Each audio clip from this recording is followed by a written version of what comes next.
Hello and welcome back. We're still here. We've been in here this entire time. 2 whole weeks in this room. I changed my shirt, but 2 whole weeks in the Goblin Bunker, we call this room. It looks, just to let everybody know. This is simply the smallest room. Yeah, this room is, it's not much bigger than right here. Yeah. My You're arm wondering is, why we only gesture wall, like this. The wall is right here. Yeah, so if this looks anything like a North Korean news broadcast, it's because we're in a room basically the size of a North Korean news studio. Yeah. Which they have their news studios in basements. It may look to you at home that like we're in a fancy set. We're not, though. That's a green screen behind us, and there is not actually Kotaku City behind us. Yeah, we have quote unquote keyed in a city. That's why I have to remember every single time I record this not to wear anything green.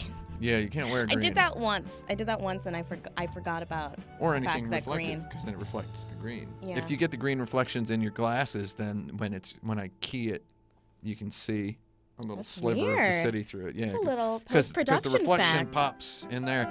Another a little pre-production fact today is I went to the dentist, and I've been going to the dentist lately, and I had like a temporary crown that I got put on my tooth once, like 10 years ago, and then it fell off while 2 years later, and I was unable to go back to my old home, and I had a real crown waiting for me that I was never able to claim. So I just got a new temporary crown put on for the first time in like 9 years, and I keep accidentally biting the back of my tongue. So anyone out there, I'm sorry if my voice is going to be hindered by my hamburgerizing my own tongue with my... I'm turning my tongue into hamburger over here today. It's going to be okay. Tim, it's going to be all right. Speaking of turning things into hamburger... that's not really very nice. Capcom shut down a video game studio this week. Capcom Vancouver. It was a studio responsible for Dead Rising. I've never played Dead Rising. But... So, that's interesting. Yeah. Dead Rising was a very good game. Groundbreaking. It was the work of Keiji Inafune. Yeah. And it incorporated a lot of design elements of games like Breath of Fire 5 Dragon Quarter, a game that was not very popular. Dead Rising 2 kind of rolled back the clock and made it like a slightly more traditional game, slightly more mainstream.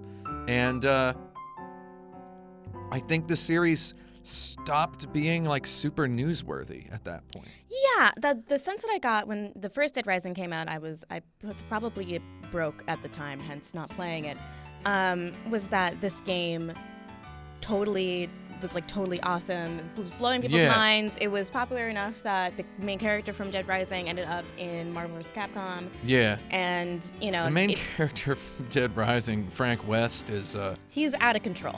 First of all, he looks exactly like my friend Frank Cifaldi. So if you're watching, that's really Frank, funny. He looks a lot like Frank Cifaldi. Do you think there's any inspiration they drew from Frank Cifaldi? I think they were actually inspired by Grand Theft Auto guy, which is somebody who Frank Cifaldi has been for Halloween before.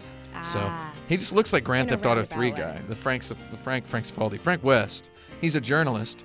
He says early in the game, "I've covered wars before," as a way to explain why he's able to kill the 59,000 zombies that have... Yeah, I'm reading a book about journalism right now, and while there are many people in this book that have covered wars, none of them indicate that it has given them the ability to shoot a gun and kill zombies. And to beat up zombies with a baseball bat or shoot them with a tennis ball, I don't know that Buster. that's really part of the journalistic process. So not sure. Dead Rising's weird. It was a neat experiment, but it was always Capcom's other zombie game, right? And that's then true. Vancouver took over the game series, and they got shut down.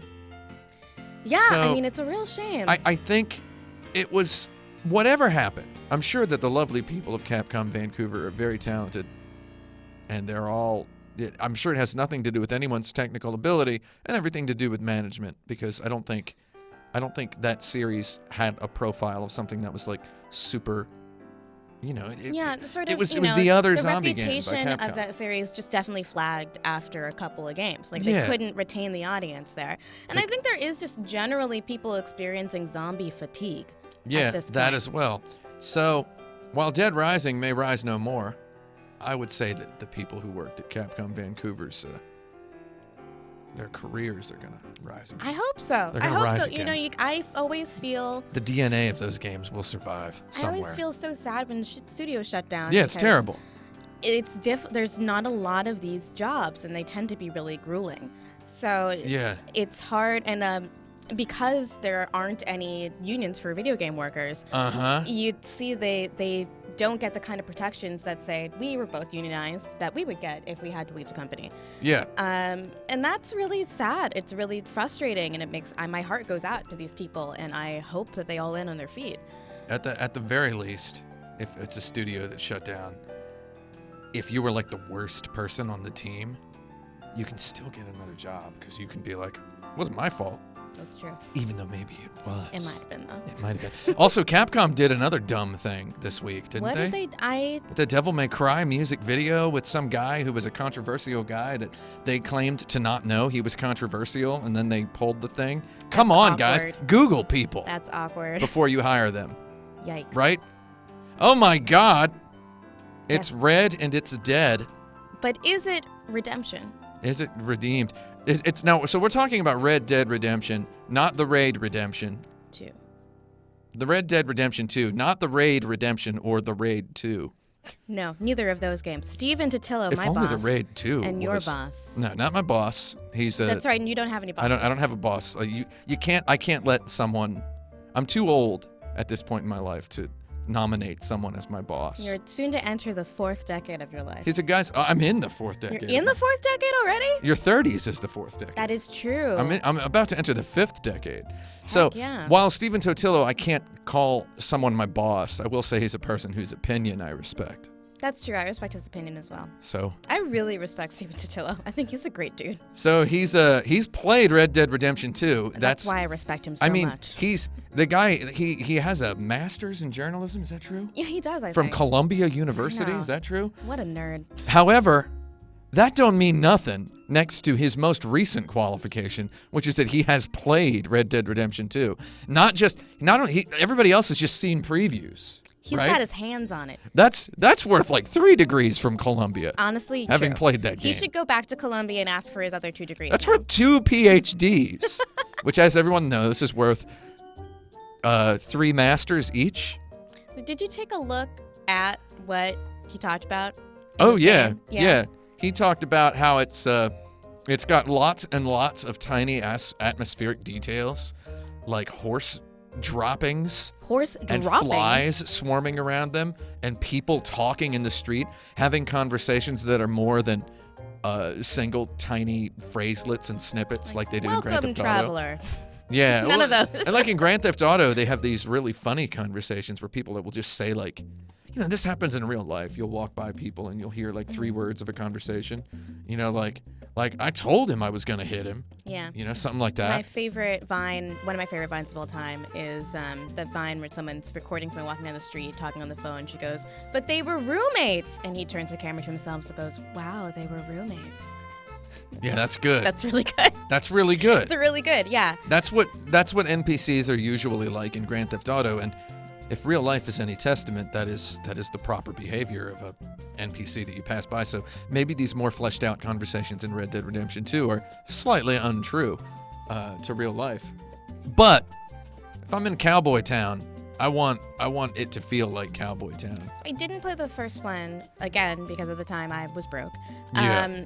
And I'm interested in this. I'm a really big fan of westerns. I mean, I tend to really like the more overtly, explicitly political ones like Sam Peckinpah's The Wild Bunch. Oh, yeah. You know, Magnificent Seven and that kind of stuff that's like directly related to Vietnam and Korea. So Totillo's description of Red Dead Redemption 2, he says that in the 2 hours he played, he was unable to glimpse anything resembling like a character arc or a narrative. It was all just hyper atmospheric, which is that probably makes good because also the sense. game's probably very long. Yeah, But also, if you never played the first one, first of all, it's good. I should play it. It's important as a video game, but maybe you don't have to play it because the second one is a prequel.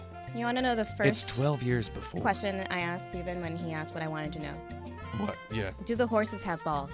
Yes. And they He do. did ask. He did ask. They do have balls, and they change position depending on the temperature. Depending on the temperature. Which is out of control. That is level not of what real detail. balls do. It's not. No. Real horse balls just expand slowly over the course of the horse's life. That's amazing. Until eventually they step on them. Oh my God! I guess we're talking about Forza. Forza. It's pronounced like the number 4. Why plus didn't they TZA. just write 4 and then za as the title? Yeah, it's really. I asked that question when Forza 4 came out. And then I called Forza 5za. I was the only person in the world who did that, who called Forza 5 I think 5za. that must be true. There's probably nobody else in the whole world. I was just telling someone on Twitter today that when I'm joking about something, I try to make sure you're very sure. I try to make sure that anyone listening to me telling a joke knows it's a joke. So my friend Nate, So that's what that was. who That was just had a joke. birthday, he told me that the way that you can tell if he's doing a bit is if he says, "Honestly, dude." And I've been Honestly, trying to dude. because his voice when he's doing a bit and his voice when he doesn't know what's going on is asking an honest question, he has the same inflection. So he told me you have to listen for him to say, "Honestly, dude." And Honestly, dude. honestly, dude. Nate's good. Anyway, Forza. This is Yeah. the one where it changes seasons. The seasons change. That's wild to me. That's some real Animal Crossing hours. Like, I'm into Yeah. that. You have to qualify for like a season change, and then the season changes in the game. Whoa. And then they've got like some sort of server clock changing the seasons. I'm playing the review version of the game where the clock isn't like turned on yet. So it's like you have to like manually change the seasons or whatever. But once the game is live, they'll be changing the seasons dynamically. It's like, now it's winter, everybody. But now I have to unlock them all myself. And I've unlocked them. Yeah? And I'm having a good time ripping around the island of England. It is a tiny little island. Going up to Scotland. I went to Scotland in my Nissan GTR. I don't like driving in real life, but I do really want to explore this beautiful virtual England, honestly. It looks gorgeous. I like driving in real life, but not in like stressful places, like in the middle Like of a city. in New York, yeah. I drove in Manhattan for the first time in my life 4 months ago. No good. And it was one of the worst experiences I've ever had It's in real a car. bad. It's real bad. Yeah, you were just in a car in Manhattan a I couple was minutes just in a ago. car in Manhattan. It made me late. And I thought See, it'd we've be faster, but it was the opposite of faster. It was slower. We're so high profile here that we occasionally take taxis to the studio. I'm just fancy. I wish I just was fancy. have enough money I in my feel bank pretty account to do fancy that. playing Forza Horizon 4, though. Yeah? Very- What's the fanciest thing that has happened to you So, in this game? well, okay, first of all, I'm driving all these cars that I'll never drive in real life. Interestingly, or maybe not interestingly, I have driven a Nissan GTR in real life. Got it up to around 140 miles per hour as Hot well. dang. So I've got that experience. However, I'm driving like just some crazy. I drove a McLaren Senna, Whoa. and I bought a Lamborghini. in You the bought a video game. Lamborghini. Yeah, I bought a the game. Gallardo. Yeah, not a real one. I want to just drive all the cars that Lana Del Rey sings about in her songs. Oh yeah, I wonder if she's driven them, I or don't if she think just so. pushes them into Did a you lake with all know- her money. I mean, hopefully what happens is she kills her lover, sets the car on fire, and then pushes it Pushes into the flaming car into the lake. I still believe that like she and Sully from Uncharted would just really get along. They'd hit it off. I don't understand, but yeah. Anyway, the most fancy thing about Forza Horizon 4 is I'm playing it in 4K HDR Heck and on my 65-inch TV with local dimming. If that means, shout me out if you like local dimming. And I don't think I've ever seen graphics look that good. I just got an Xbox One X. I acquired an Xbox One X, and wow, I can't believe how great the graphics are. yeah. Wow. That's my thumbnail. I made sure to remember that. So guess what? Story 4. Nintendo. You just keep adding consonants every time. Yeah, every time I do up the prompter, I make Nintendo look more ridiculous. It's like when we first started doing this show, it was like we pick like 10 Kotaku posts and talk about them. We But now it's pre-write just all the like things. we pick topics, and the topics are always something like just Nintendo. Yeah, because a couple Because- of things happened with yes, Nintendo several this week. things. Yeah. So number 1, have you gotten the online Switch stuff? I sure did. How do you like it? I made a tweet thread. Did you see my tweet thread? No, I that didn't. got- I haven't been as online this week. It got me a lot of retweets and stuff. That Wow. I love that engagement. But I mean, I didn't really. I guess it got like too many to be comfortable because then people were yelling at me. But all up in your mentions. I made a bunch of hyperbolic insults about the game, about the games that were offered. So okay, they won't let you remap the controls on That the feels NES bogus. games. It's like I want Y to be run and B to be jump, like in Super Mario World. But I want that for Super Mario Bros. Because on the original NES, where the controller was a rectangle, right? This is my NES controller stand-in. Don't look at my phone. Like you could hold it like this, and your thumb would be like that, and you could tilt it this way. So I think a lot of people had a hand in front when they played on the NES, right? Or they had a hand back. So I usually had a hand back, which made the B and A buttons oriented this way, right? Diagonally down to the right. So that's why, and I mean, Nintendo acknowledged this themselves. People, you have one hand leading the other. Left hand in front of the right was the most common way that you'd see people playing. I'm neither left-handed nor right-handed. So it's like, I'm ambidextrous. So I'm sure that that's probably right, because then when Nintendo made the Super Nintendo, Super Mario World, you ran with Y and jumped with B. Like they expected you to rest your finger pointing up and to the left diagonally, because the buttons were originally horizontal, and that would just feel weird. Anyway, they wanted to keep B and A as the buttons. Yeah. Which controversially to no one, they did that for the Game Boy Advance. They put B and A going upward, where they should have made them go downward or just left them to the side. This is a lot of preamble to this, but you can't remap the buttons to be Y and B on the Nintendo Switch. You have to use X and A or B and A. That sounds bogus. And it's like X and A puts the buttons on the outside of my thumb, whereas you want them on the inside of the thumb. Yeah, you have less fidelity if they're over here. It sounds like a small thing, but again, It does Shigeru affect Miyamoto gameplay. himself has acknowledged it by designing the controls of Super Mario World to be Y and B. So Yeah, I mean, there's some other small problems with those NES Classic games. I wrote a story it about... ruined everything for me. It just ruined the whole thing. I wrote a story about there is... Someone came into the closet to try to get a broom just now. They're gonna have to. They're gonna be disappointed. They're gonna have to sweep that up later. Yeah, there's some players are experiencing this thing where if there's a filter so that you can make your games look like they're on an old school CRT television. Yeah. And unfortunately for some players that is leaving a sort of after image on their console. Luckily, if you just boot up It's those a games, stupid software thing, right? yeah. If you, I haven't gotten a statement from Nintendo. I did reach out to them, but players are saying if you boot up those games in a different mode without the filter, that it goes away. But it's still a huge bummer. I mean, burn-in, it was not the thing that people wanted to have from making their games look like they're playing on a CRT. You can tell in an old arcade, you can see a lot of burn-in. So what I was thinking about some of these games, like I had a bunch of hyperbolic insults, but one that I didn't tweet, and exclusive for this, was some of those black box NES games, like NES Soccer. If a parent bought you that, you would never speak to them ever again.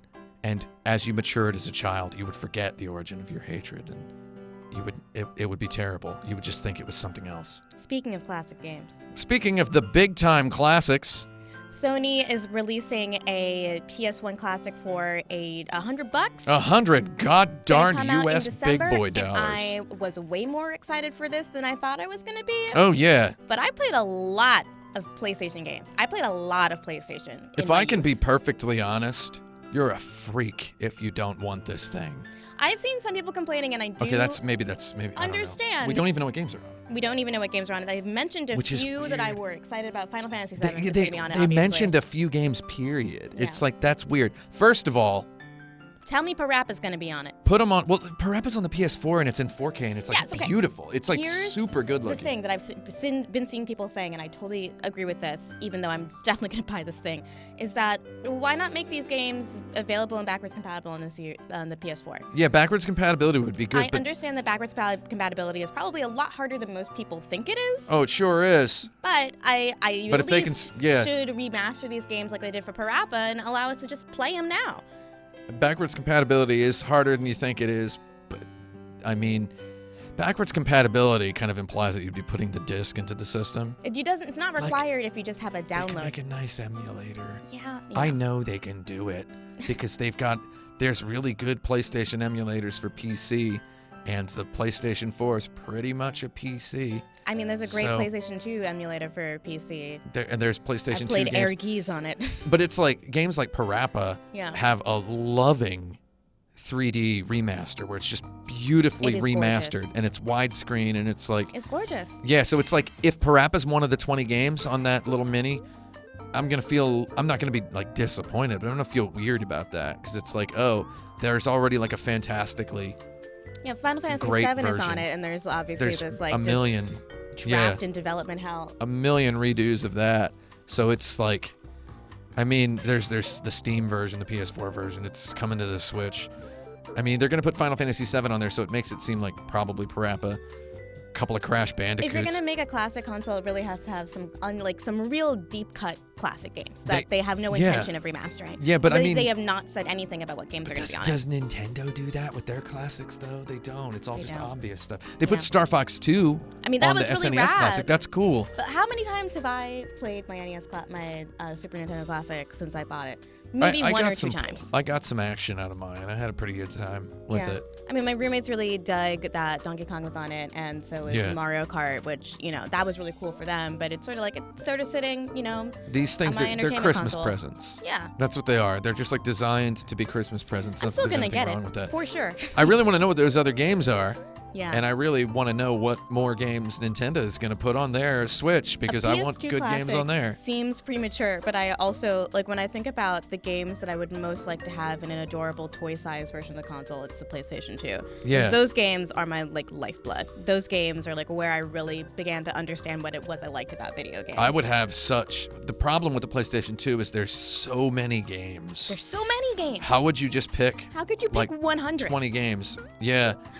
I saw a comment on Kotaku that was like, why are there only going to be 20 games in this PlayStation Classic when there's 30 on the Nintendo? It's like, the file size is much, much bigger. Yeah. Having said that, whatever number they do put on there, they probably could fit a bunch more because you could probably fit 100 PlayStation games on my little SD card that I have in my pocket.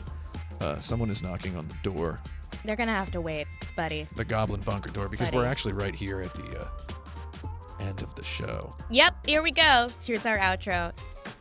Yeah, this is the end of the show. Oh, one thing, speaking of Sony, is Steven Totillo this week brought in, he said his parents were cleaning their house, and one of the things that they found was this PlayStation 2 backpack back from, as he called it, the era when he permitted himself to take swag.